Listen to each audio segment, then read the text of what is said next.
மாநிலங்கள் சிறப்பு மையங்களை அமைத்து தடுப்பூசி செலுத்தி வரும் நிலையில் கூடுதல் டோஸ் வழங்க மத்திய அரசுக்கு அடுத்தடுத்து கோரிக்கை விடுத்திருக்கின்றன.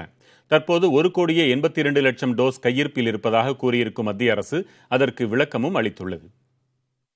கொரோனாவை வெல்லும் பேராயுதம் தடுப்பூசி என்ற மந்திரச் சொல்லை செயல்படுத்தி வருகின்றன மத்திய மாநில அரசுகள். மத்திய அரசு தடுப்பூசியை கொள்முதல் செய்து மாநில அரசுகளுக்கு வழங்கி வருகிறது. இதனிடையே ஒரு சில நாட்களுக்கு தேவையான தடுப்பூசிகள் மட்டுமே கையிருப்பு உள்ளதால் கூடுதல் தடுப்பூசி வழங்க வேண்டும் என தமிழ்நாடு, கேரளா, டெல்லி உள்ளிட்ட மாநிலங்கள் மத்திய அரசுக்கு நேரடியாக கோரிக்கை விடுத்து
மற்றும் குடும்ப நலத்துறை அமைச்சகம் கூறியுள்ளது.